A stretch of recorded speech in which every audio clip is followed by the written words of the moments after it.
masukkan pesantren itu sudah pasti tatap muka. Nggak ada yang apa namanya, nggak akan diintervensi dinas. Dinas itu nggak akan mau negur, mau macam-macam, nggak berani. Ya, beberapa waktu yang lalu teman-teman kita yang di SD Birul sempat ditegur juga dari dinas karena nyun saya mungkin kucing-kucingan ya. Muridnya suruh masuk nggak pakai seragam gitu ya.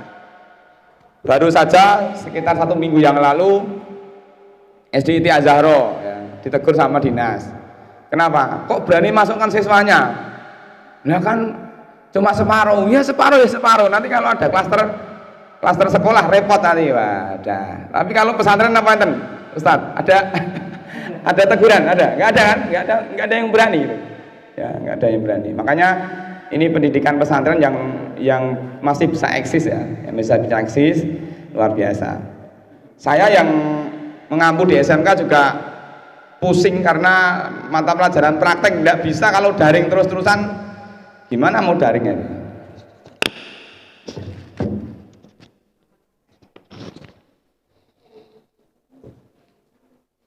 Bisa? Apanya? Ini bisa toh? Oh, bisa.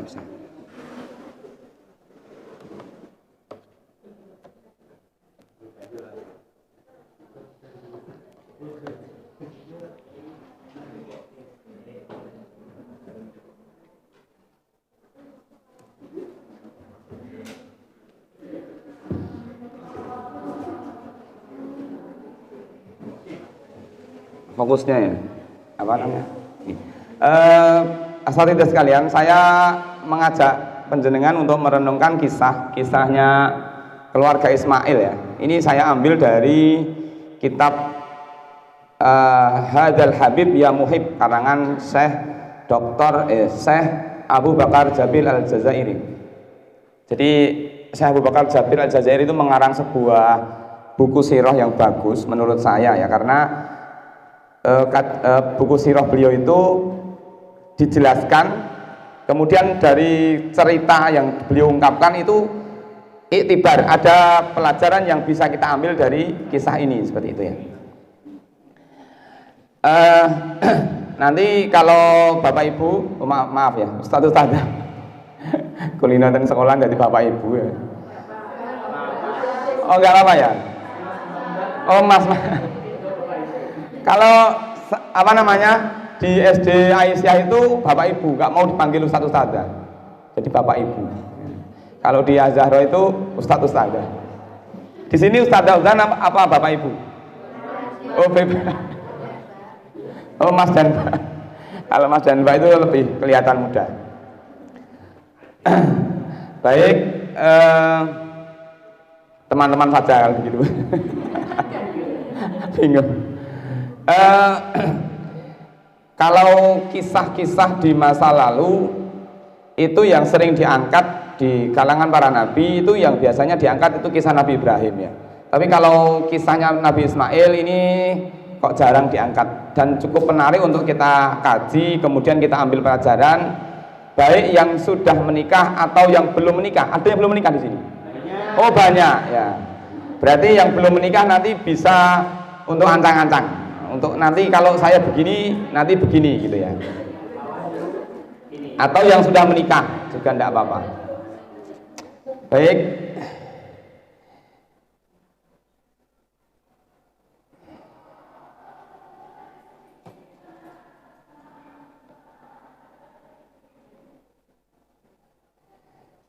Nah, keluarga Ismail, jadi kita mengenal bahwa Nabi Ibrahim alaihissalam itu memiliki 2 istri ya. Istri pertama namanya Sarah, yang orang-orang Arab memuliakan Sarah dengan kalimat Sayyidatu Sarah. Tapi di lisan orang Jawa Sayyidah itu jadi Siti. Gak bisa ngomong Sayyidah jadi Siti, maka ada Sayyidatu Khadijah, panggilannya Siti Khadijah. Sayyidatu Maryam, namanya Siti Maryam gitu. Kemudian ya ada kalimat Sayyid juga disingkat dari Sidi. Sidi, aslinya kan Sayyid gitu ya. Nah, Nabi Ibrahim istri pertama Ibunda Sarah, kemudian istri keduanya Ibu Hajar. Kisahnya saya kira panjenengan sudah pirsa ya, bagaimana Hajar menjadi hadiah ya, hadiah dari seorang Sarah kepada Ibrahim alaihissalam. Nah, dari kedua rahim wanita mulia ini lahir putra-putra terbaik yang semuanya menjadi nabi. Dari istri pertama lahir seorang anak laki-laki yang kemudian menjadi nabi, namanya Nabi Ishak. Dari istri kedua lahir seorang anak laki-laki yang kemudian juga menjadi nabi, namanya Nabi Ismail. Ya, sungguh ini sebuah potret keluarga luar biasa. Dari sisi komponen unsur penyusunnya, dari suami yang soleh, istri soleha, kemudian anaknya juga anak yang soleh. Saya tidak membahas dari sisi jumlah istrinya ya, nanti ada yang tersinggung. Baik, pripun?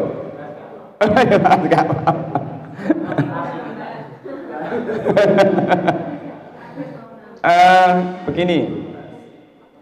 Nah, ketika apa namanya Nabi Ismail ini, ya, Ismail ini semakin besar. Ya, jadi ketika kisahnya kita masih ingat bagaimana Allah SWT memberikan ujian kepada Nabi Ibrahim untuk meninggalkan anak dan istrinya di tengah padang pasir, sehingga Nabi Ibrahim berdoa kepada Allah, Rabbana inni askantu min dzurriyyati biwadin ghairi dzi zar'in inda baitikal muharram faj'al af'idatan minan nasi tahwi ilaihim warzuqhum minas samarati la'allahum yashkurun.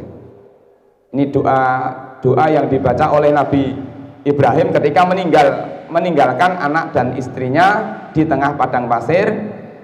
Kemarin saya pas memasukkan anak saya ke pondok juga saya bacakan doa ini. Saya niru-niru Nabi Ibrahim meskipun tidak di tengah padang pasir. Rabbana ya Rabb kami, inni askantu min dzurriyyati. Aku tempatkan sebagian dari keluargaku biwadin ghairi dzi zar'in, di suatu lembah yang tidak ada tanamannya. Ya, ada orang Jawa mengatakan segoro wedi gitu ya, di padang pasir. Inda baitikal muharram, tetapi dekat dengan rumahmu. Kemudian faj'al af'idatan minan nasi tahwi ilaihim, maka jadikanlah hati manusia condong kepadanya, ya, empati kepadanya. Warzuqhum minas samarati la'allahum yashkurun, dan berikanlah rizki kepada mereka buah-buahan. Ya, makanya sebagian ulama kita menerangkan dari doa ini menyebutkan tentang doa pertama yang diminta oleh Nabi Ibrahim atas rizki yang beliau minta untuk keluarganya adalah buah-buahan. Maka disinilah sebagian ulama menyebutkan tentang keutamaan makan buah, ya, makan buah. Ganti ini, okay.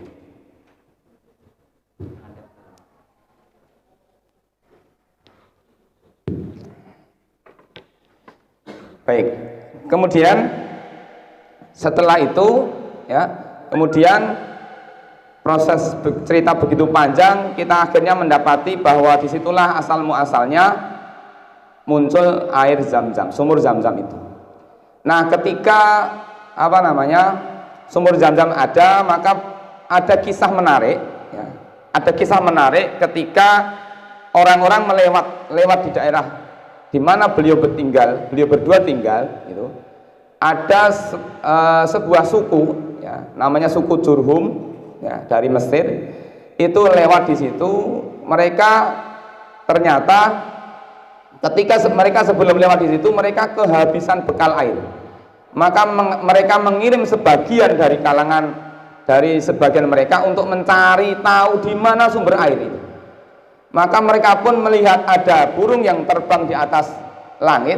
Kemudian mereka menyimpulkan bahwa ada burung banyak terbang-terbang di situ. Maka mereka menyimpulkan pasti di bawah burung yang terbang itu pasti ada sumber air. Maka kemudian mereka mencari, mengikuti arah burung itu, dan kemudian mereka mendapati di situ ada Ibu Hajar dan Ismail. Nah, maka suku Jurhum inilah kemudian mereka mulai mendatangi di situ dan kemudian meminta izin kepada Ibu Hajar dan Ismail yang saat itu tinggal berdua. Kemudian minta izin, bolehkah kami tinggal di tempat ini karena kami butuh sumber air, di sini ada sumber air yang baik. Maka Ibu Hajar pun memberikan izin dengan perjanjian mereka boleh tinggal di situ tapi tidak boleh memiliki sumur itu. Sumur itu tetap milik keluarga Hajar. Nah, akhirnya terjadilah kesepakatan dan suku Jurhum tinggal di situ, ya, banyak tinggal di situ. Dan akhirnya pada saat Ismail sudah mulai menginjak dewasa, Ismail pun menikah dengan salah satu di antara wanita dari suku Jurhum. Dan asal muasal itulah kemudian di masa Rasulullah ketika Amr bin As diutus oleh Rasulullah dalam sebuah syariah, ya, maka Amr bin As itu pernah berangkat untuk menaklukkan bangsa Mesir. Maka Rasulullah SAW bersabda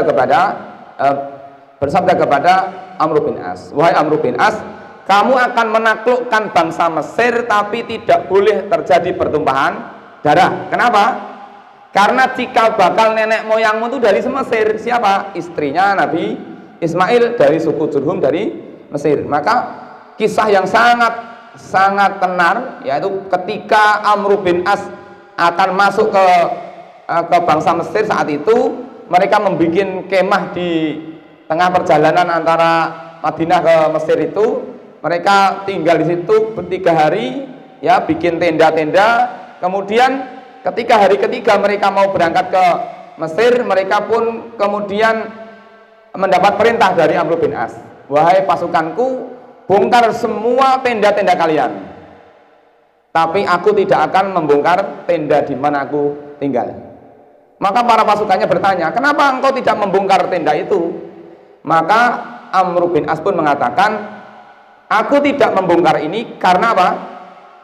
Karena di atas tenda ini ada burung yang sedang bertelur. Aku tidak mau tenda ini aku bongkar dan mengganggu mereka. Maka mata-mata dari orang-orang Mesir itu mengetahui bahwa begitu mulianya sikap pasukan Amr bin As, maka mereka pun bergegas pulang memberitahukan kepada bangsa Mesir. Ternyata orang Islam itu tidak sesangar yang mereka dengar, semenakutkan. Mereka sangat sopan, mereka sangat menyayangi binatang. Dengan binatang saja mereka menyayangi, apalagi dengan manusia. Maka mereka pun menghadang atau menyambut pasukan Amr bin As dengan luar biasa. Mereka menyerah dan mereka masuk Islam. Nah, saya kembali ke sini. Ketika Ismail menikah, ya, ini ada satu budaya yang mungkin tidak sama dengan budaya kita, ya. Jadi ketika Ismail menikah itu, karena Ibrahim harus punya 2 istri, yang satu di Syam, yang satu di Mekah, ya kan? Ya, sekali waktu di Syam, kemudian sekali waktu di Mekah, kan gitu. Nah, pada saat Ismail menikah, ternyata istri Ismail ini belum kenal dengan bapaknya. Gitu. Kalau sekarang kan tabu, ya, nikah kok bapak yang ngerti, ya, tak tabu. Mungkin dikuyok-kuyok malah, ya, gitu. Ngerti-ngerti mulai gue bojo kan, hati repot itu. Nah, maka Ibrahim pun ada kalanya ke Mekah, ada kalanya ke Syam. Maka ketika sampai ke di mana Ismail tinggal bersama istrinya, dia mengetuk pintu, kemudian bertanya kepada istri Ismail. Kemudian istrinya menjawab, dia sedang pergi mencari nafkah untuk kami. Nah, berarti dari sini, ya, kita bisa melihat bahwa seorang laki-laki itu bertugas untuk mencari nafkah, karena Nabi Ismail pun juga bekerja. Bagaimana pekerjaan Nabi Ismail? Sebagian riwayat mengatakan beliau pekerjaannya berburu, ya, berburu, tapi tidak berburu sebagaimana yang kita lihat akhir-akhir ini, ya, berburu pakai mencari apa itu, yang seperti bunglon besar itu apa namanya, biawak, bawa wah itu, ya, alur ngidul bawa tembak itu, ya. Nah, ketika lalu Ibrahim bertanya tentang kehidupan dan keadaan mereka, istri Ismail mengatakan, nahnu bisyarrin wa nahnu fi dhaiqin wa syiddatin. Coba panjenengan pensani bagaimana jawaban istri Ismail ketika kedatangan seorang bapak-bapak tua. Bagaimana keadaanmu? Dia mengatakan apa yang ada dalam keluarganya dia ceritakan semua, bahkan dia mengatakan dengan vulgar. Urip kula niku rekoso. Fi dhaiqin wa syiddatin, dengan penderitaan yang berat. Istri Ismail mengadukan kehidupan yang dijalaninya bersama suaminya kepada Ibrahim. Jadi diceritakan semua aib keluarga yang dimiliki oleh keluarga kecil Ismail dan istrinya itu. Faidah ja'ak, kemudian Ibrahim berkata, faidah ja'a zawjuki faqra'i alaihi salam, kalau nanti suamimu pulang maka tolong sampaikan salam dari saya. Wa quli lahu yughayyir atabata babihi, pesan saya supaya dia mengganti palang pintu rumahnya, ya, pesan saya. Jadi Ibrahim hanya sebentar, ketika mendengar jawaban istrinya itu Ibrahim kemudian memberikan nasihat kepada istrinya, nanti kalau suamimu pulang tolong sampaikan salamku kepadanya dan pesan saya tolong agar dia mengganti palang pintu rumahnya. Maka ketika Ibrahim alaihissalam sudah pulang, maka tidak lama kemudian Ismail datang. Ismail pun bertanya, hal ja'akum min ahadin, apakah ada yang datang tadi? Ya. Apakah adakah tamu tadi? Naam, ja'ana syaikhun kada wa kada, fasa'alana anka fa akhbartuhu, wa sa'alani kaifa aishuna fa akhbartuhu anna fi jahdin atau fi juhdin wa syiddatin. Iya, tadi ada orang tua begini dan begini, ya, diceritakanlah begini dan begini. Dia menanyakan kepadaku tentang engkau.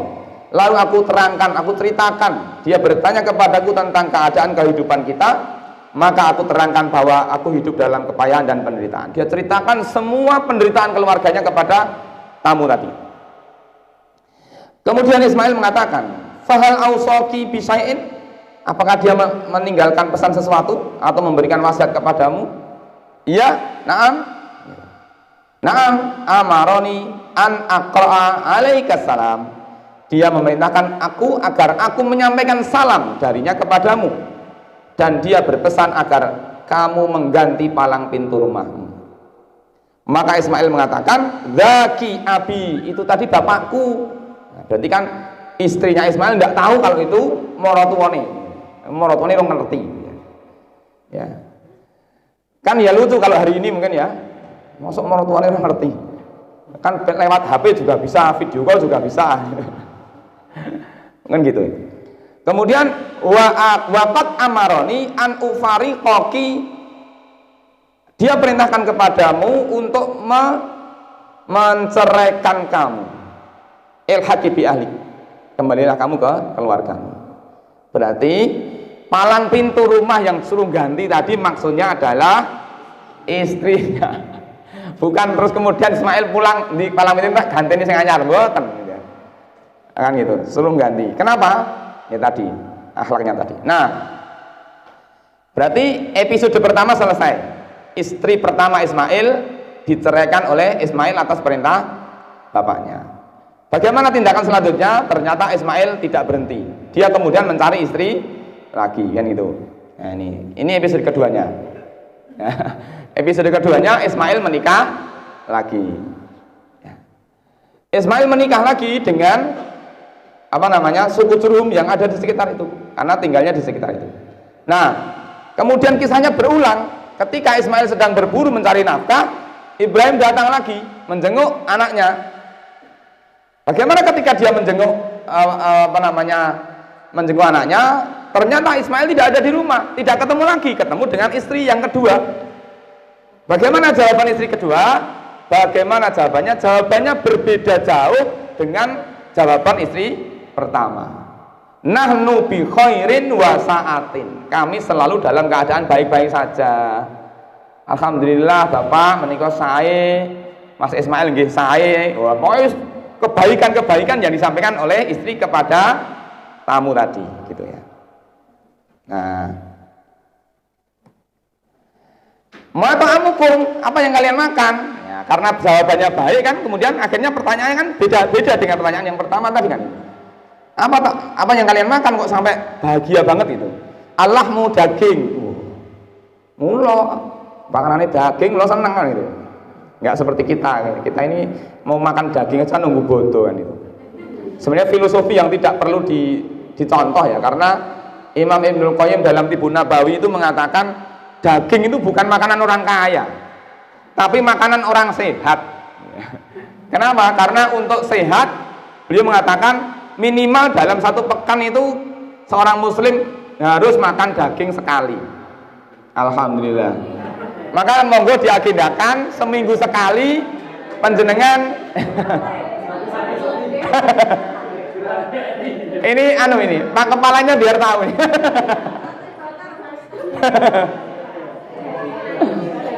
Monggo diagendakan seminggu sekali, entah itu ke Girin apa ke Saku apa ke sama Sate Ponorogo juga boleh. Oh iya. Kulon BRI juga boleh ya. Tapi jangan ke kemana Sate Kelinci yang sana itu kadoan.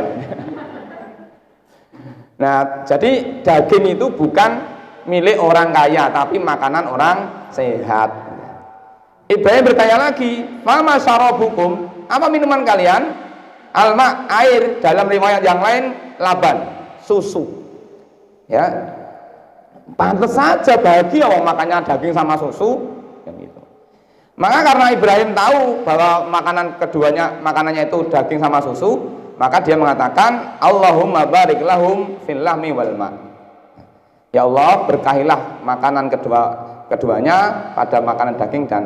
Jadi di sana itu tidak makan nasi, tidak pakai gandum. Ya, kata Dr. Zaidul Akbar, ya, kalau mau sehat hindari makan nasi. Jenengan sakit mboten menghindari makan nasi? Walah, mboten sakit. Ya, kalau mau sehat jangan hindarilah makanan-makanan ini, apa? Nasi, gandum, gula, apa lagi? Yang satunya. Ya, minyak, 4 ini. Lah niku kebutuhan pokok kabeh niku. Kebutuhan pokok semua itu. Katanya begitu ya. Nah, itu. Saya lanjutkan di sini aja. Maka kemudian Ibrahim berkata, "Fa idza jaa zawjuki faqra'i alaihi salam." Kalau nanti suamimu pulang, maka titip ucapkan salam kepadanya. Wa murihi yusbitu atabata babi. Perintahkan dia agar memperkuat palang pintunya. Wah, lah wong yo akhlaknya baik ya, gitu. Maka ketika Ismail datang, ia berkata, "Hal atakum min akhadin?" Apakah ada orang yang datang tadi kepadamu? Nah, sama jawabannya, "Na'am." Tapi kalimatnya berbeda dengan istri pertama. Coba. Atana syaikhun hasanul hay'ah. Tadi ada orang tua yang datang dengan penampilan yang baik ya. Wa asnat alaihi, dia memuji Ibrahim. Bapak saking pundi, asmanipun sinten. Nah, jadi lemah lembut lah ya. Maksudnya baik ucapannya. Kemudian fasa'alani angka fa'akhbartuhu. Ya, dia bertanya kepadaku tentang engkau. Maka aku terangkan. Lalu ia bertanya kepadaku tentang keadaan hidup kita. Fasa'alani kaifa aishuna fa'akhbartuhu anna bi khairin. Aku kabarkan bahwa hidup kita baik-baik saja. Maka Ismail mengatakan, "Fa'usaki bisyai'in?" Apakah dia memberikan wasiat sesuatu? Maka, "Na'am, huwa yaqra'u 'alaikas salam." Dia titip salam kepadamu, wa ya'muruka, maksudnya wa ya'muruka antusbita atabata babi. Dia perintahkan kepadamu agar kamu memperkuat atau mempertahankan palang pintu rumahmu. Nah, disuruh memperkuat. Ismail berkata, "Zaki abi," itu tadi bapakku. Masa punya istri 2 kali sampai nggak tahu morotuone ya nih. Ya gitu ya. Wa antil atabah, engkaulah palang pintu rumahku. Wa amaroni an umsikaki. Beliau perintahkan kepadaku ya, untuk mempertahankanmu. Itu hadis riwayat Bukhari. Jadi hadis ini sahih diriwayatkan oleh Imam Bukhari. Ini kisah yang sangat penuh dengan muatan pelajaran hikmah yang luar biasa, ya. Luar biasa. Kita akan mengambil pelajaran dari kisah ini. Yang pertama apa yang bisa kita ambil? Yang pertama adalah hukum mentaati kalimat nasihat orang tua yang memerintahkan kita untuk menceraikan istri. Ya, ada di antara masyarakat kita ini kan namanya hukum tentang cerai itu kan banyak yang belum paham. Di tetangga saya itu ada rumah tangga yang ya saya kadang risih juga mendengar itu ya. Cekcok itu setiap kali cekcok ramai itu langsung keluar kalimat, tak pegat sisanku, tak pegat sisanku. Itu berkali-kali saya sampai heran. Gitu. Padahal yo ngaji gitu, yo ngaji. Gitu. Nah, kadang-kadang orang tua juga ikut campur, ya. Orang tua juga ikut campur. Nah, apakah ketika orang tua ikut campur kemudian memberikan nasihat kepada anaknya, wis bojomu ki gak memper, pegatan wae gitu ya. Apakah kemudian boleh sebagaimana Ismail mentaati nasihat bapaknya untuk menceraikan istrinya? Berarti kan kita perlu mendudukkan tentang apakah seorang anak wajib mentaati nasihat orang tuanya untuk menceraikan istrinya, kan begitu. Di zaman Rasulullah SAW, saya sudah buatkan di sini. Di zaman Rasulullah SAW itu pernah terjadi kasus yang sama. Seorang laki-laki diperintah oleh bapaknya untuk menceraikan istrinya. Kisah itu sangat familiar di telinga kita. Yang pertama adalah kisah Ibnu Umar. Ibnu Umar itu pernah diperintah oleh Umar bin Khattab untuk menceraikan istrinya. Ibnu Umar ketika mendapatkan perintah itu, Ibnu Umar kemudian mengadu permasalahannya kepada Rasulullah Shallallahu Alaihi Wasallam. Ya Rasulullah, sesungguhnya bapakku Umar bin Khattab memerintahkan aku untuk menceraikan istriku. Bagaimana sikapku ya Rasulullah? Rasulullah SAW kemudian mengatakan, apa yang diucapkan bapakmu benar, ceraikan istrimu. Baru kemudian Ibnu Umar kemudian menceraikan istrinya. Artinya apa? Artinya perlu kita pahami bahwa kedudukan bapak kita itu berbeda jauh dengan kedudukan Nabi Ibrahim. Kalau Ibrahim itu seorang nabi, sementara bapak kita bukan. Karena apa? Karena nabi itu tidak mungkin para nabi itu mengucapkan atau berbuat sesuatu tanpa bimbingan wahyu. Jadi kalau Nabi Ibrahim memerintahkan istrinya Ismail untuk menceraikan, itu pasti atas bimbingan wahyu. Berarti pertama, bahwa perintah bapak kepada anaknya untuk menceraikan istrinya itu perlu dilihat konteksnya dulu ya. Jadi kedudukan bapak kita jelas tidak sama dengan kedudukan Nabi Ibrahim itu. Yang kedua, bahwa hidup bersama Nabi itu akan lebih mempertegas status gitu. Paham nggak maksud saya? Jadi begini, hari ini kita akan kebingungan mengatakan mana hak mana batil. Kenapa? Karena semuanya punya kiai, punya ustadz. Jadi kan masih ingat kasusnya Gus Muafik yang dulu sempat jadi rame. Ketika saya ke Solo, pas rame-ramenya itu banyak orang tatonan gini. Tatonan memang sengaja dikelihatan, tatonya dikelihatan gitu ya, gali-gali gitu. Teman-teman Laskar ya sama sempat ramai kan itu dari teman-teman Laskar di Solo itu hampir mau bentrok gitu kan antara Laskar dengan teman-teman di Nahdliyin kan gitu. Ketika Gus Muafik ada di Solo kan gitu. Nah, itu gali-gali yang ada di Solo itu ikut datang kemudian pakai ikat kepala belo kiai. Kalau zaman Nabi kan jelas, yang bersama Nabi jelas hak, yang tidak bersama Nabi jelas batil. Kalau sekarang kan susah. Ono yo ngene ustate, gitu, yo ada kiai ini, sini juga ada kiainya. Yang ikut kiai sana belum tentu salah mutlak, yang ikut kiai sini belum tentu benar mutlak kan gitu. Ya, makanya seperti zaman fatrah, zaman yang sulit untuk membedakan mana hak mana Batil karena apa? Karena memang itu tidak adanya nabi kan gitu. Ya termasuk ini tadi gitu. Nah, itu.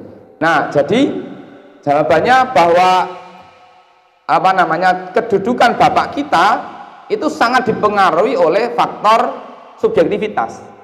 Bisa jadi karena faktor like and dislike, karena tidak sedikit banyak mertua yang tidak suka dengan menantu, betul enggak?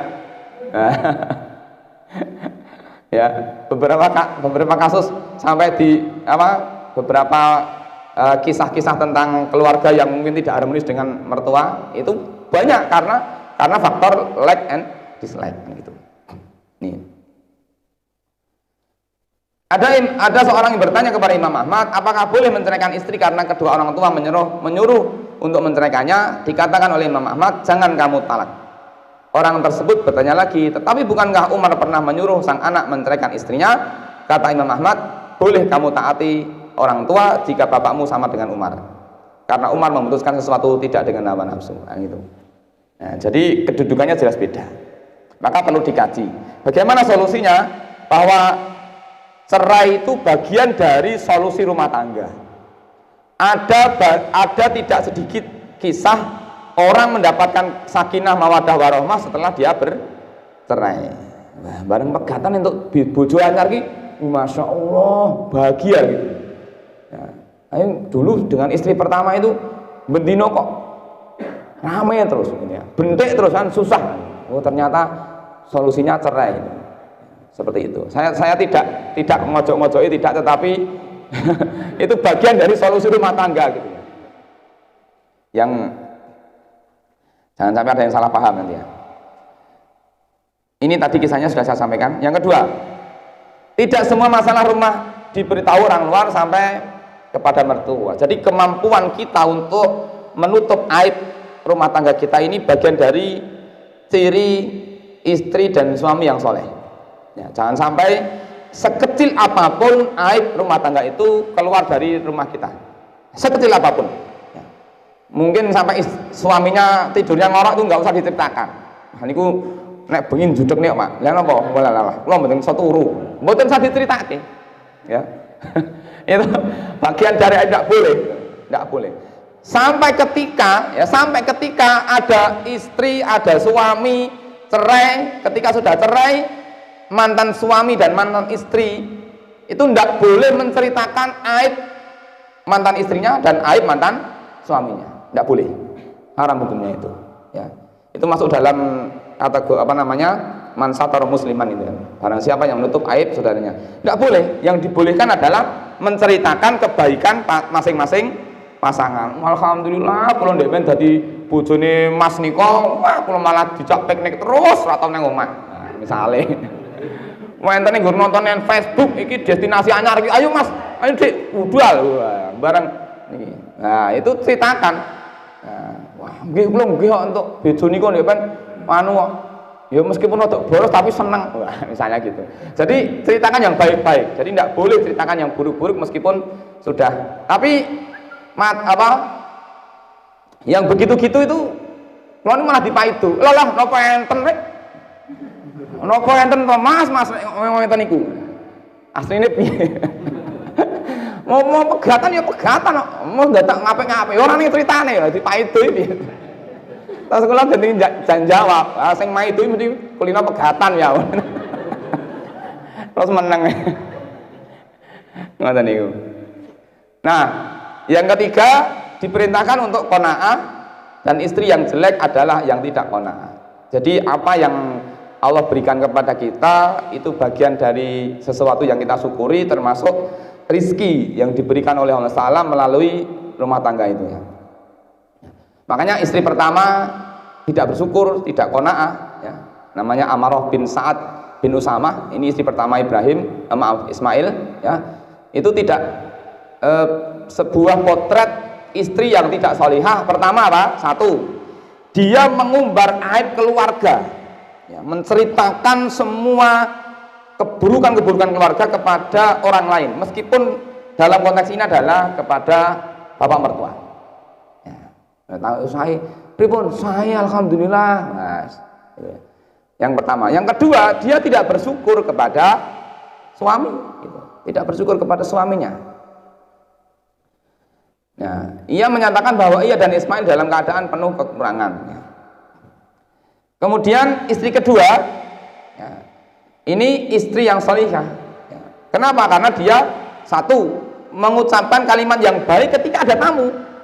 Jadi meskipun dia belum kenal siapa tamunya, tapi dia bisa memuliakan tamu itu, kemudian mengungkapkan kalimat-kalimat yang baik.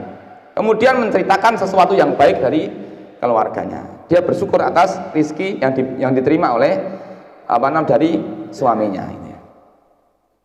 Kemudian yang keempat, mengganti palang pintu rumah adalah kata kinayah. Jadi talak itu ada dua. Yang pertama adalah kinayah, yang kedua adalah talak sore. Talak yang dengan jelas menyebut tadi, saya ceritakan tadi ya. Jadi menyebut langsung, kamu tak cerai, ya. Gitu. Tapi kalau kinayah seperti apa misalnya? Tak oleh kesisan minggu, itu kinayah ya. Makanya ketika ada percetakan rumah tangga, kira-kira pun apa ya istilahnya, bunek itu sedang pergi dan nanti mancing dia biar padang hati ini gitu. Tapi kalau tetap berada di situ, kemungkinan akan keluar kalimat yang tidak baik kan gitu. Nah, gue badminton gue apa ya. Suwe-suwe kontone takon, "Itu badminton segemen to?" Yo. Tinggal di badminton terus. Ada juga gini, teman-teman ya. Saya pernah dapat curhatan seseorang, Mas, dengan pengajian ten ndi dinyanyi, nggih kok kula niki sregep pengajian lah ngopo. Bareng kula terus lah kula tentang omah niku diomeli bojo kula terus tak tinggal pengajian. Ya. Jadi ada yang kinayah, ada yang sore. Ada yang jelas menyebut, ya, ada yang kinayah. Nah, kadang-kadang ini yang perlu kita pahamkan kepada masyarakat kita tadi, ya, ungkapan-ungkapan menceraikan istri dengan kinayah itu dianggap bukan kalimat talak gitu ya. Bukan kalimat talak.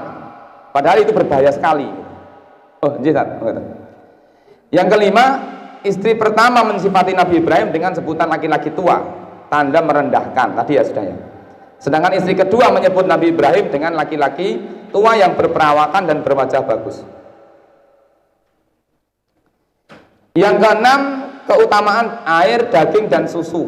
Tadi sudah saya sebutkan bahwa daging, susu itu bagian dari minuman dan makanan orang sehat, bukan minuman dan makanan orang kaya. Maka yang belum terbiasa makan daging, monggo. Ada nggak yang nyirik? Saya itu punya teman, ketika makan daging ini nggak tak takok sih. Ini sikil papat atau sikil loro mas? Sikil papat gak doyan. Bedanya opo sikil papat atau sikil loro? Ya. Jadi kalau sate kambing itu nggak mau. Ini sate ayam mau gitu. Apa beda toh rasanya? Saya juga nggak tahu ya. Ya, seperti itu. Susu juga begitu. Susu juga bagian dari minuman sehat. Ya. Cuma yang sering kita dengar bahwa Rasulullah SAW itu sering minum susu kambing. Tapi yang sekarang jarang-jarang ya, jarang-jarang orang jualan malah susu sapi ya. Ya susu kambing malah dijualnya itu sudah dalam bentuk bubuk. Nah, sudah seperti itu. Tetapi kalau yang susu segar itu rata-rata malah susu sapi. Air juga memberikan fadilah yang luar biasa. Bagaimana Rasulullah SAW menyebutkan tentang fadilah keutamaan bersedekah air. Bahkan dalam riwayat Imam Tirmidzi, ya, dalam tulisannya Syekh Abdul Muhsin Al-Abbad itu diceritakan tentang 7 amalan yang pahalanya terus mengalir. Salah satunya adalah orang yang mengalirkan air, ya, orang yang mengalirkan air untuk kebutuhan pokok. Jadi bapak-bapak yang mungkin ya suka menjadi Dharma Tirta, ya, itu ganjarannya luar biasa. Kenapa dia mencukupi kebutuhan air sawah, ya. Mungkin juga teman-teman kita yang punya profesi jual air, tapi saya mendengar katanya ada larangan jual air. Ustaz Furqan, betul?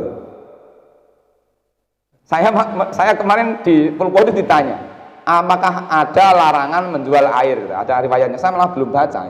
Nah kalau oh ya, oh gitu. Oh ya. Yang dilarang itu berarti yang milik umum misalnya. Oh, yang milik umum. Seperti misalnya gimana? Misalnya di kampung ada sumur, bukan diperbolehkan untuk satu desa. Oh gitu. Jadi kalau di wilayah saya sendiri, boleh. Oh gitu. Ya, jadi memang tidak bolehnya itu ada ranahnya. Ujrahnya itu apa? Upah. Misalnya mengambilkan air nanti upahnya itu upah untuk airnya. Oh gitu. Ya. Jasanya. Jasa pengemasan. Ya. Orang apa kisah Nabi siapa itu? Yang Nabi Musa. Ya. ujrah masa kalana itu. Oh itu. Apa namanya? Ongkos setelah Mengambilkan air. Ya. Oh gitu ya. Air PDAM itu kan dijual jasa. Tapi jasanya kalau dihitung-hitung kayak harga airnya juga. Karena harga air ini dengan harga bensin kan ya mungkin mahal-mahal ini ya. Benar nggak? Iya. Ya begitulah. Oke, tapi yang jelas ala kulli hal bahwa air itu bersedekah air fadilahnya luar biasa ya. Kemudian yang ketujuh, keutamaan suami bekerja dan istri berada di rumah. Nah ini, saya tidak nyinggung penjenengan ya. Ustadzahnya kan bekerja, bagaimana? Apa enggak boleh? Boleh saja. Ya dalilnya banyak ya. Dalilnya wanita bekerja itu seperti kisahnya Nabi Musa itu, ya. Yang tadi disampaikan Ustadz Furqan tadi terkait dengan dua wanita yang mengantrikan apa namanya kambing, itu kan? Itu kan dalil bahwa wanita itu boleh bekerja gitu ya. Hanya wanita itu punya tugas utama yaitu mendidik anak. Suami punya tugas utama mendidik istri gitu. Jadi suami punya tugas utama mendidik istri, sementara istri itu punya tugas utama mendidik anak gitu. Jangan sampai karena kita mengejar karir pendidikan anak jadi terbengkalai gitu. Ya, ada model wanita-wanita karir yang mengorbankan pendidikan anaknya gitu. Maka solusi yang paling bagus itu ya masukkan pesantren. Saya berkali-kali kalau di kampung itu pun toh pak bener saya mikir nopo-nopo putrane lebih pondok pun toh enak wong tua tinggal mikir ragat mungkin medalnya pun jadi anak soleh-solehah. Bapaknya ditakoki donga ra mudeng putrane wapal kok gitu. Kan gitu. Makanya seperti itu. Jadi tidak masalah, tetapi perlu kita pahami bahwa tanggung jawab itu ada di pundak suami. Ibu-ibu beli beras itu hukumnya sunnah, tapi bapak-bapak beli beras hukumnya wajib. Makanya ada uang suami itu uang suami itu juga milik uang istri, ada hak istri. Tapi uang istri tidak ada hak suami. Wah, ini untuk bahan ini ngomong ini wah repot ini ngomong.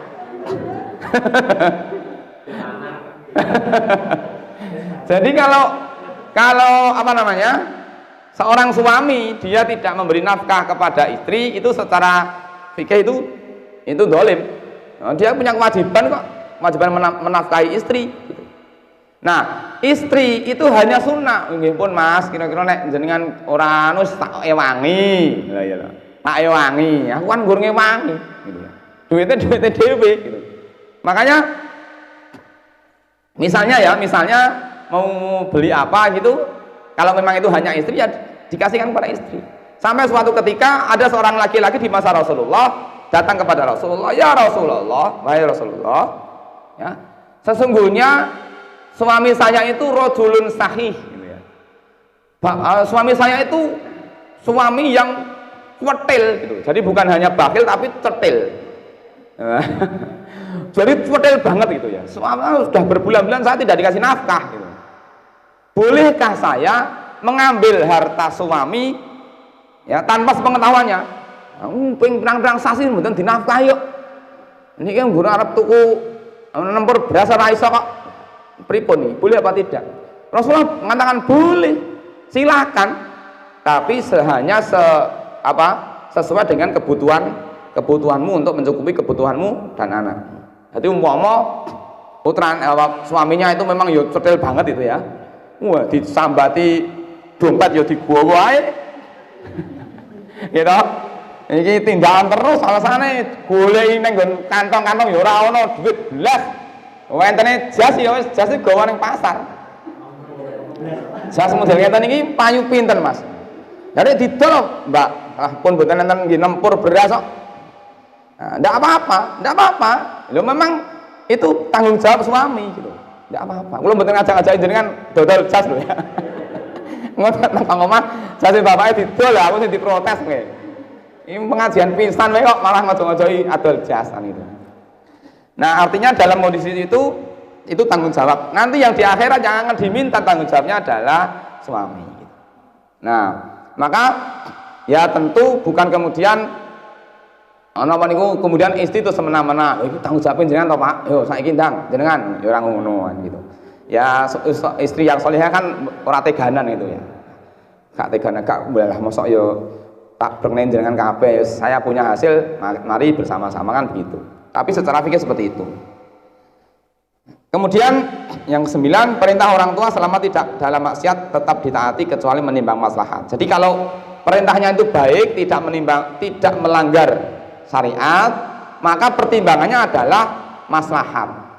Mana maslahat, mana madorot. Mana kalau kedua-duanya itu ada maslahatnya semua, ini ya maslahat, maka diambil maslahat yang lebih besar kan gitu. Jadi kaidah usul fikihnya harus jalan. Seperti kemarin, teman-teman sekalian, kemarin ada kasus di tempat saya. Ada orang isolasi mandiri, empun watuk 2 minggu, itu orang mari-mari diparingi apa itu minyak aromaterapi ya ora mampu, minyak kayu putih ya ora mampu, tempe bosok ya ora mampu. Ini genah positif, tapi disuruh tes nggak mau. Memang dia nggak mau tes, mboten jeng tes. Pokoknya kula tak ten omah mawon. Oh nggih, malah saya. Tapi belum saatnya selesai 14 hari dia sudah nekat ke masjid. Lah, jenengan niku pripun to? Jenengan saya sakit kok. Nembe 7 dina budal nang masjid manahi mboten nyaman jamaah liyane. Kula pengen entuk ganjaran 17 derajat, Mas. Ampun dialang-alangi ya gitu. Ini kan jadi repot. Maka kaidah usul fikih lah yang kemudian kita pakai kan gitu. Nah, kaidahnya bagaimana? La dharara wala dirara. Tidak boleh berbuat sesuatu yang berbahaya untuk diri sendiri dan tidak boleh berbuat sesuatu yang membahayakan diri orang lain kan gitu. Jadi kalau orang sudah indikasi kuat dia COVID positif, ya lebih baik isolasi mandiri. Dia pun ketika dia isolasi mandiri di rumah istirahat, dia tidak akan kehilangan pahala itu. Kenapa? Karena Rasul bersabda dalam sebuah riwayat yang disebutkan dalam kitab Riyadhus Shalihin, ya, idza maridul abdu aw safara kutiba lahu makana ya'malu sahihan muqiman. Jika seorang hamba sakit, ya termasuk juga haid nifas itu termasuk sakit ya, maka dia mendapat pahala sama seperti ketika dia sehat atau ketika dia tidak safar. Maka kalau ada orang isoman 14 hari sudah dipenak-penak ke betul saya kesusun datang yang masjid barang boleh ganjaran, dia mendapat pahala sama. Karena apa? Karena sebelum dia sakit dia sudah punya kebiasaan sholat jamaah, dia punya kebiasaan pengajian dan sebagainya, tetap mendapat pahala sama ketika dia sedang masih sehat gitu. Nanti kalau tonggo-tonggo jenengan ada yang begitu mangkandani ya, karena kalau orang yang isoman itu berangkat ke masjid itu, maka dia akan membawa bahaya untuk dirinya karena dia tidak istirahat, tapi juga membawa bahaya kepada diri orang lain. Seperti orang naik kendaraan bermotor ngantuk, nabrak kancane, dia bahaya untuk dirinya juga berbahaya untuk orang lain. Yang ke-10, boleh menitipkan salam. Jadi titip salam itu boleh, bagian dari sunnah ya, karena Rasulullah dalam beberapa riwayat itu Allah SWT pernah titip salam kepada Ibu Khadijah ya, bagaimana? Boleh titip salam. Berarti kalau kita punya kenalan teman-teman kita yang lama nggak jumpa, kita titip salam itu boleh, sebagaimana Ibrahim juga titip salam kepada Ismail. Ke-11, orang tua disunahkan menjenguk anaknya sebagaimana Ibrahim menjenguk anaknya Ismail ya, meskipun sudah berumah tangga, tetap orang tua tetap diperintahkan untuk menjenguk anaknya, ya meskipun sudah berumah tangga.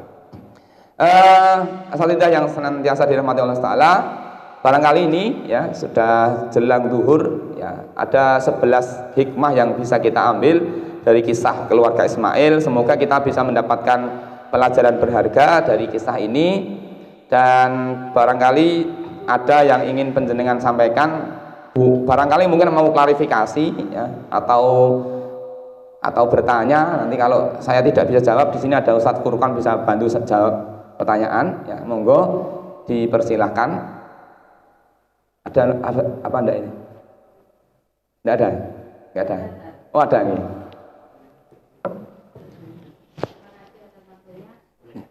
Sebelumnya mungkin agak keluar dari ini sampai mulai antum tadi. Nih.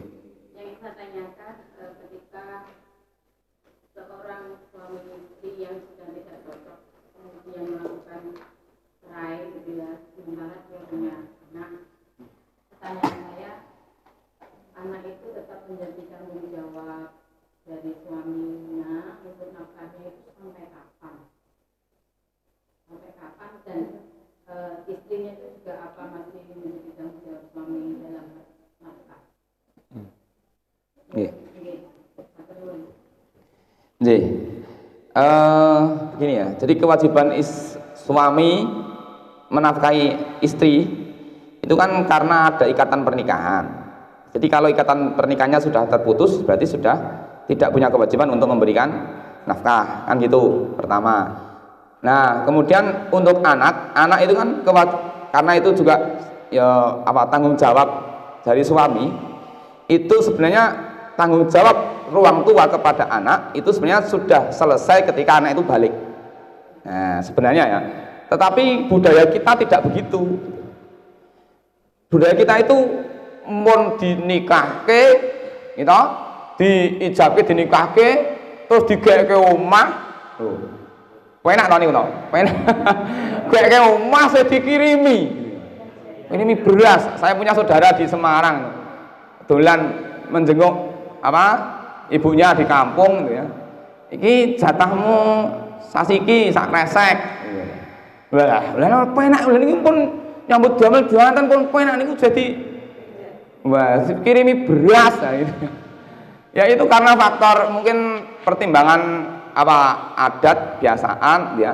Bahkan di tempat saya itu bukan hanya itu, sudah dibelikan rumah, terus dikirimi tiap bulan, belikan kendaraan, anaknya itu dicacah, anaknya itu kelas 9, kelas 1 SMA ya wis, dan unimbai sesuk tukaran pit motor, tukok ke pit motor, wah, gitu. Lah ya Mbak Suki, oke. Tapi di beberapa ustadz itu, ya, saya punya ustadz, anaknya kebetulan kuliah di Libya. Saat itu saya tanya, putra ini berapa ustadz? Oh saya. Sekarang gimana? Wah, ya sudah balik ya, saya sudah lepas ini. Di Libya biar hidup sendiri. Saya hanya ngontrol saja, piye tak sisa dah. Ya. Wah ya gitu. Iya, saya kan mendidik biar mandiri.